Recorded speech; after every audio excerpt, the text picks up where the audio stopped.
अपनी बात आगे बढ़ाइएगा। चूंकि बिहार में दूसरे चरण का इलेक्शन होना है, तेजस्वी यादव प्रेस कॉन्फ्रेंस करें, एक बार सुन लेते हैं। लोगों को जो है बाहर जाना पड़ता है। अब बिहार के लोगों को है कि आगे बढ़ना है। अब बिहार के लोगों को सुख सुविधा बिहार में चाहिए। कोई परिवार बिछड़े ना, केवल होली और छठ में ना मिले, बल्कि जिंदगी भर जो है साथ रहे।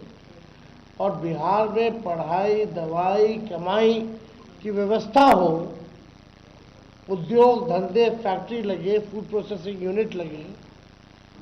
लोग अब ये चाहते हैं।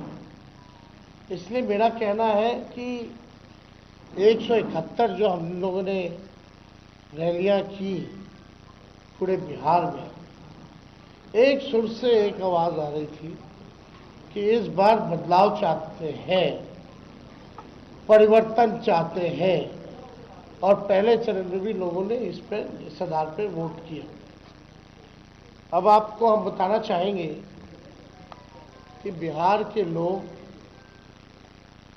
जो है इस बार इतिहास रचने जा रहे हैं और इस बार नौकरी वाली सरकार लाने जा रहे हैं,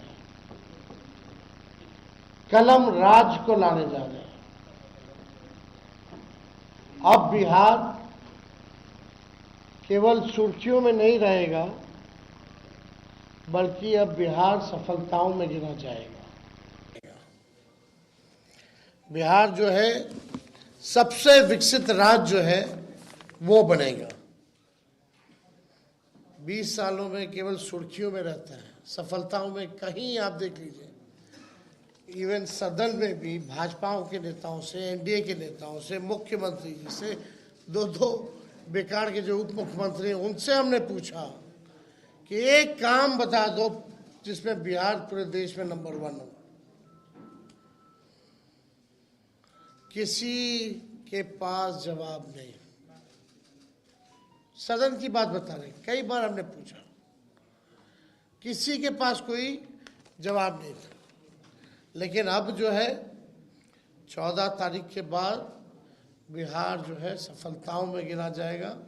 सबसे विकसित राज्यों में बिहार जो है गिना जाएगा, जहां फूड प्रोसेसिंग यूनिट्स लगेंगे, जहां एग्रो बेस्ड इंडस्ट्री लगेगी, जहां पढ़ाई, दवाई, कमाई, सिंचाई की अच्छी व्यवस्था होगी, जहां आईटी हब होगा, एजुकेशनल सिटीज़ होंगे, सुपर स्पेशलिटीज़ हॉस्पिटल बनेंगे और किसी बिहारी भाई को दूसरे राज्य ना जाना पड़े, ऐसा बिहार जो है हम लोग बनाएंगे। अब चुनाव आयोग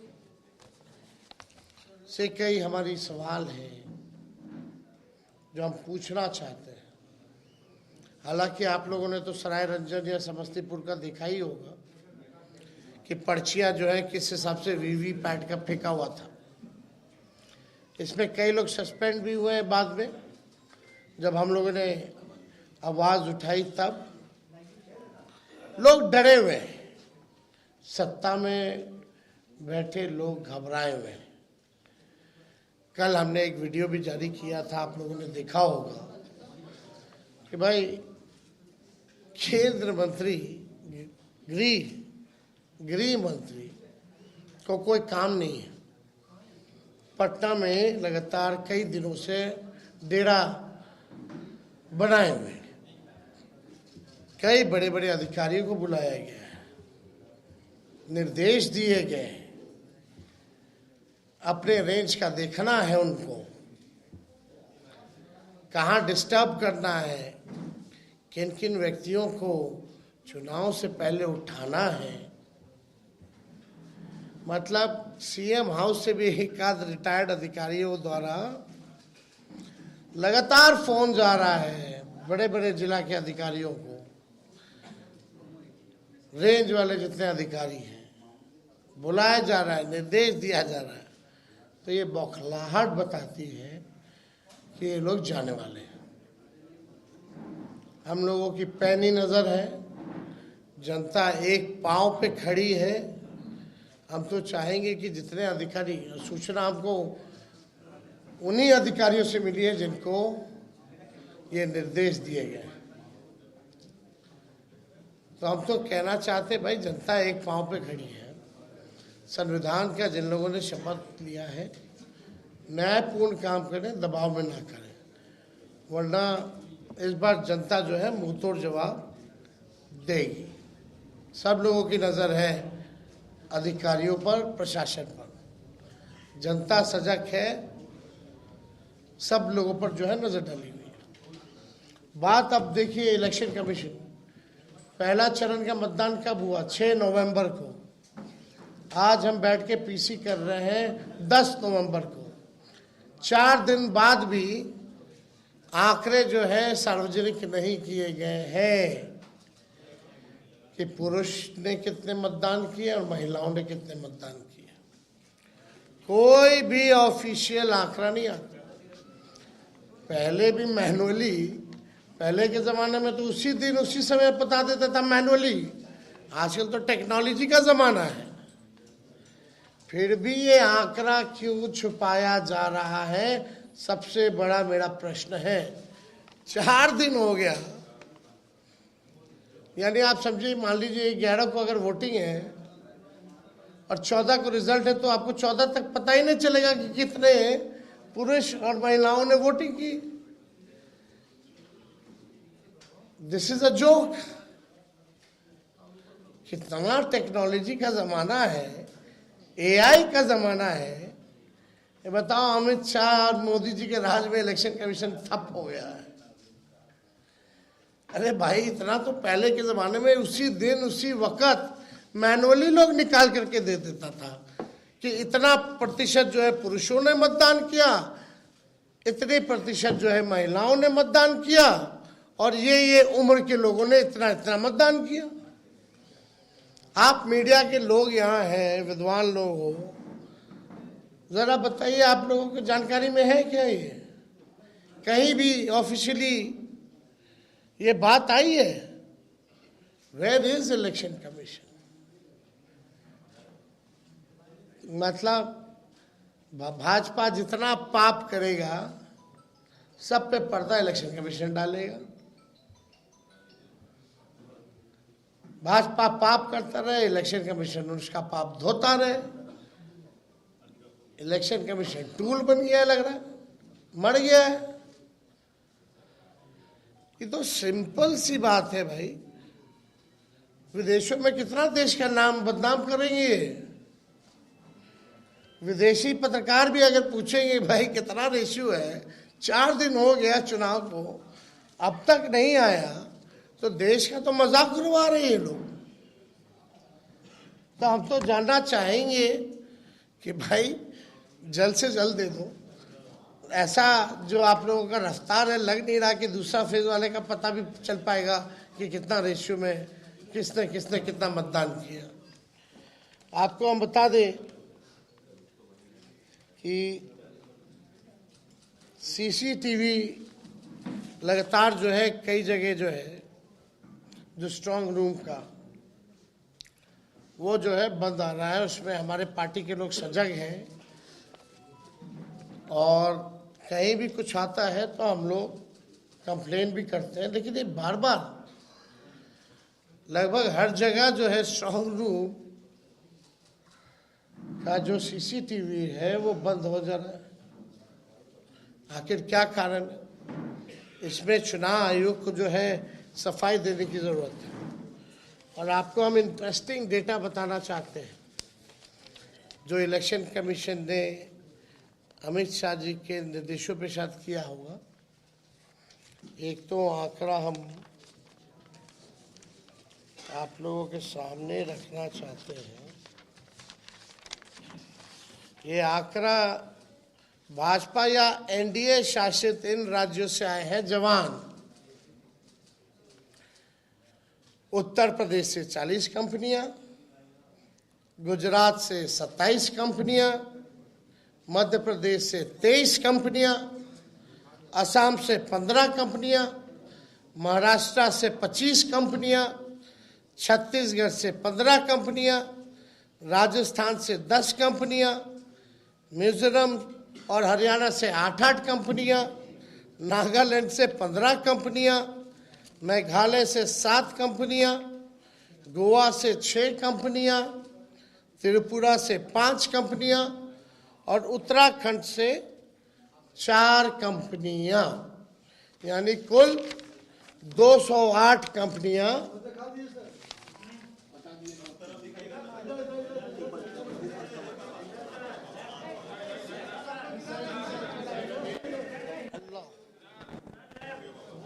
चलिए देखिए, यानी 208 कंपनियां भाजपा शासित राज्यों से उनकी पुलिस आई है।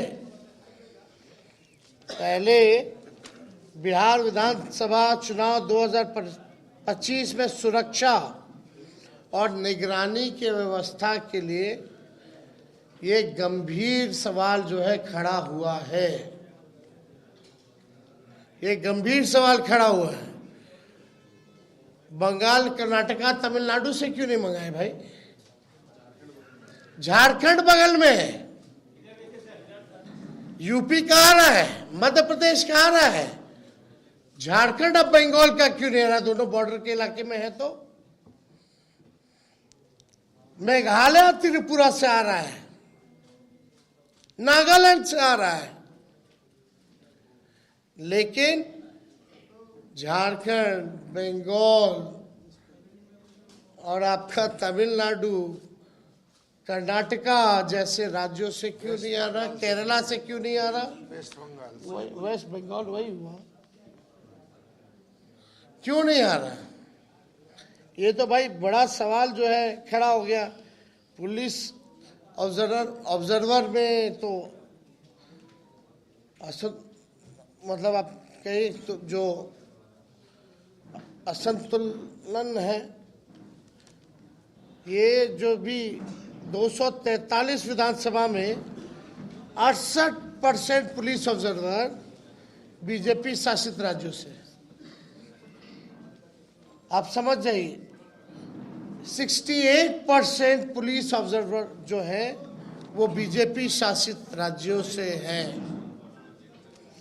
पहले ये जितने भी लोग होते थे वो सीएपीएफ यानी सेंट्रल केंद्रीय अर्धसैनिक बल के जो लोग होते थे उनको लगाया जाता था ताकि निष्पक्ष जो है ऑब्जर्विंग जो है वो हो। लेकिन इस बार 68% यानी हमने आपको आंकड़ा दिया 208 कंपनियां भाजपा शासित राज्यों में से। अब ये तो देख लीजिए, अमित शाह जी आए इसीलिए ना, डेरा काहे जमाए हुए हैं गृह मंत्री? देश में थोड़ी और कोई काम है? जहां चुनाव है वहां बेईमानी वाला काम है। पूरा धन, बल, छल, कपट सब लगा रहे, कोई चीज का कमी नहीं छोड़ रहे। लेकिन फिर भी ये अमित शाह बिहार को उपनिवेश बनाना चाहते हैं, बाहरी लोग कब्जा करना चाहते हैं, बिहारी होने नहीं देगा। इस बार करारा जवाब मिलेगा, जनता से मिल रहा है। ये लोग बौखलाहट में इस तरह का काम कर रहे हैं क्योंकि इनको पता है कि ये लोग जो है जाने वाले हैं। अब सवाल देखिए, मोदी शाह जी ने बिहार को जितना बदनाम किया, जो बात बिहार के बारे में बोल रहे हैं, क्या वो गुजरात के बारे में ऐसा बोल सकते हैं? गुजरात में क्या क्या बातें करेंगे? वो फैक्ट्री की बात करेंगे, उद्योग की बात करेंगे, और यहाँ अगर उनकी पूरी भाषा, पूरा वाक्य देखिएगा या शब्दों का चयन देखिएगा तो नेगेटिव, नकारात्मक।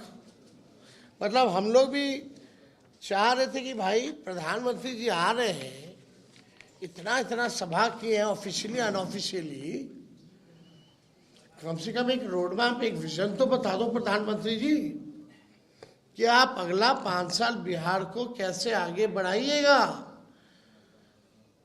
11 साल तो बढ़ा नहीं पाए प्रधानमंत्री रहते हुए, 20 साल में बिहार आगे बढ़ा नहीं।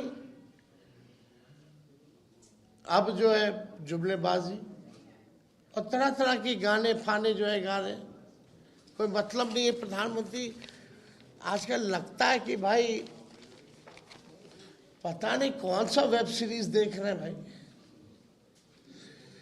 इतना फुर्सत का समय प्रधानमंत्री के पास, कौन सा वेब सीरीज प्रधानमंत्री देख रहे हैं समझ में नहीं आ रहा। तेजस्वी यहाँ कलम बांटता, नौकरी बांटा, आपको नजर नहीं आया प्रधानमंत्री जी? हाँ, प्रधानमंत्री जी ने जितना इनको सम्राट चौधरी, दिलीप जायसवाल, मंगल पांडे का भ्रष्टाचार और फर्जीवाड़ा नहीं दिखा, क्या सवाल प्रधानमंत्री जी इन लोगों से किया? नहीं करेंगे ना। सम्राट चौधरी ने क्या क्या किया है भाई, दिलीप जायसवाल जी का क्या क्या है, मंगल पांडे का क्या क्या है, अशोक चौधरी वगैरह लोग छोड़िए, कितना ऐसा लिस्ट हम लोग गिनाएंगे। कोई सवाल तो नहीं करता इन लोगों से प्रधानमंत्री जी। और आपको तो बिहार के दुर्दांत अपराधियों के साथ मंच साझा किया। क्या प्रधानमंत्री की नजर उल्लास पांडे, मनोरमा देवी, आनंद मोहन, सुनील पांडे, राजबल्लभ, अनंत सिंह साधु महात्मा लगते हैं? ये प्रधानमंत्री को बताना चाहिए, क्या वो साधु महात्मा है? ये लोग मंच साझा कर रहे थे।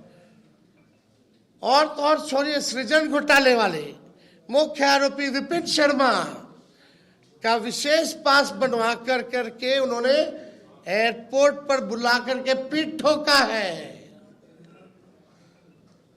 आप समझ जाओ।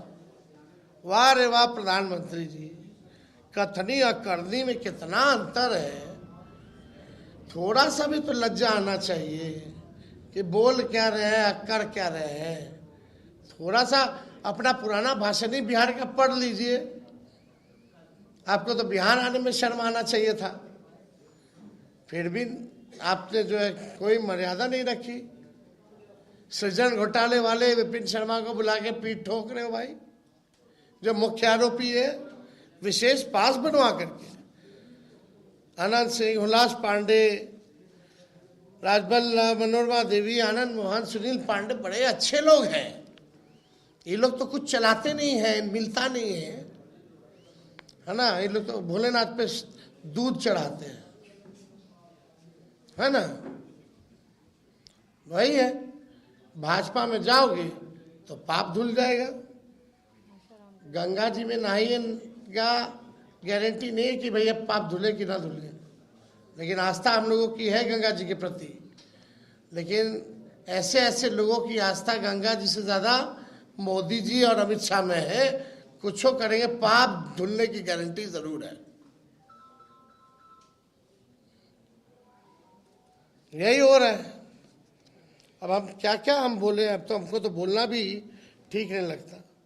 अब बताइए, 30,000 करोड़ रुपया चुनाव में रिश्वत दी गई, 10-10 हजार रुपया, टोटल कितना? 30,000 करोड़। चुनाव आयोग मौन, चुनाव के दिन भी खाते में आ रहा है पैसा 10,000। ये रिश्वत नहीं है तो और क्या है भाई? फिर भी जनता इनको करारा जवाब दे रही है। क्या इन लोगों ने नहीं किया इस पूरे चुनाव में? दिल्ली में 1 साल हो गया, दिल्ली में क्या क्या वादा इन लोगों ने किया था? महिलाओं का पैसा नहीं दिया अब तक। अमित शाह ने कहा कि भाई यूपी चुनाव में उन्होंने कहा था कि भाई दिवाली और होली पर सिलेंडर जो है मुफ्त में दिया जाएगा।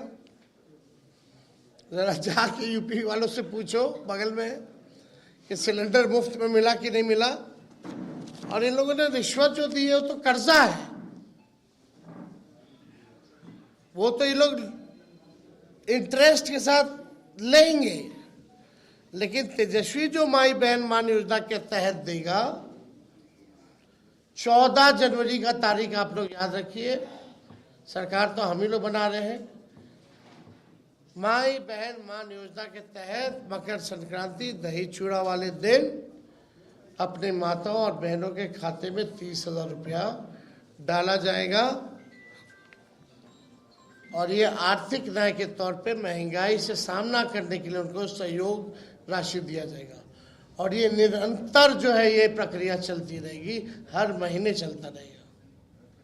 उसलिए एक साल का एक साथ 30,000 रुपया हम लोग दे रहे हैं, यानी महीने का 2,500 के हिसाब से 12 महीने का 30,000। तो ये हम लोग तो करेंगे ही करेंगे, लेकिन आप देखिए स्थिति जो है क्या से क्या हो गया है। अब पूरे विश्व में नरेंद्र मोदी ने बिहार और बिहारियों को गाली दिलवाने का काम किया। लगता है प्रधानमंत्री जी आजकल असला बारूद और तोपखाने वाले डिक्शनरी पढ़ रहे हैं और हमने पहले भी कहा कि भाई हो सकता है कि वेब सीरीज भी देख रहे होंगे। प्रधानमंत्री जी को नौकरी, रोजगार, विकास की बात करनी चाहिए। ये हम लोग जो है चाहते हैं कि भाई कम से कम इस पे हम लोगों ने कोई बात नहीं सुनी कि प्रधानमंत्री जी ने क्या बात की। देखिए साफ तौर पे हम लोग जब आएंगे तो जिस परिवार के पास सरकारी नौकरी नहीं है उस परिवार में एक सरकारी नौकरी हम लोग दिलाएंगे। हर जात हर धर्म में बेरोजगारी है। इसका मतलब ये है कि हर जात हर धर्म में नौकरियां मिलेंगी। तेजस्वी सबको साथ लेकर के चलेगा। माई बहन मान योजना का हमने बताया। जीविका दीदियों को मानदेय 30,000 रुपया किया जाएगा, स्थायी किया जाएगा। जो समूह है, जो कैडर है, जो दिन रात काम कराती है सरकार, उनके लिए, अन्य जीविका दीदियों के लिए, कैडर समूह के लिए 2,000 मानदेय। और जो इंटरेस्ट जो लेती है, देना पड़ता है उनको, वो इंटरेस्ट जो है माफ किया जाएगा और 5 लाख रुपए का बीमा हम लोग कराएंगे। इससे पहले हम लोगों ने ये ओल्ड पेंशन स्कीम जो है ओपीएस, वो हम लोग लागू करेंगे। ओपीएस को लागू किया जाएगा। जो अभ्यर्थी जो बहाली के लिए होंगे उनका फॉर्म जो है 0 निःशुल्क फ्री कर दिया जाएगा, फॉर्म फीस नहीं लगेगा। जो भी आपके किसान हैं, सिंचाई के लिए बिजली का इस्तेमाल करते हैं, वो बिजली जो है उन किसानों के लिए मुफ्त जो है वो की जाएगी। जो जनप्रतिनिधि है, जैसे त्रिस्तरीय पंचायत के लोग हों, ग्राम कचहरी के लोग हों,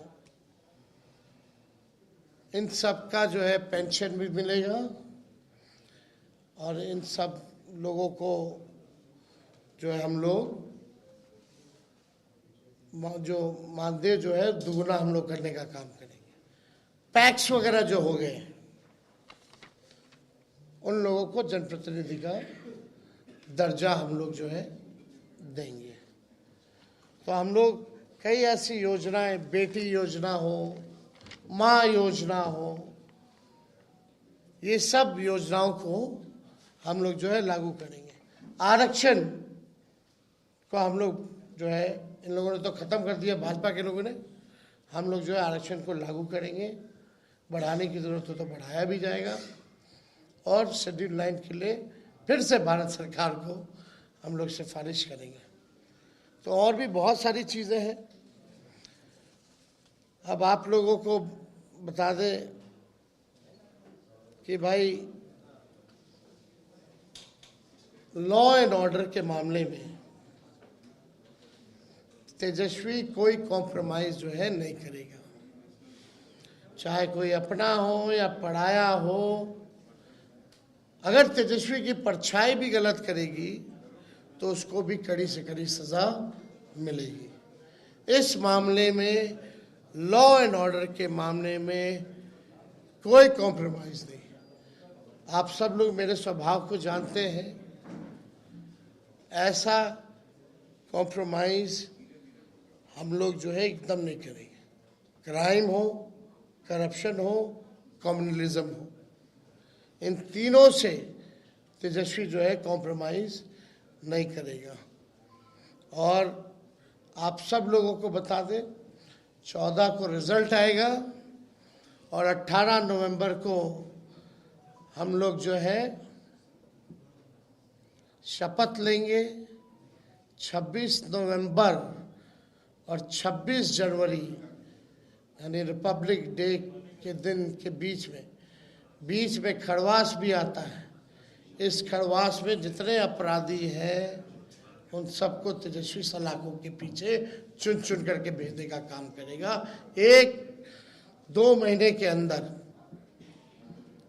इस खड़वास में 26 नवंबर से 26 जनवरी के बीच कोई अपराधी बिहार में नहीं बचने वाला है। 2 महीने के भीतर खड़वास में जेल के अंदर जाने वाले हैं।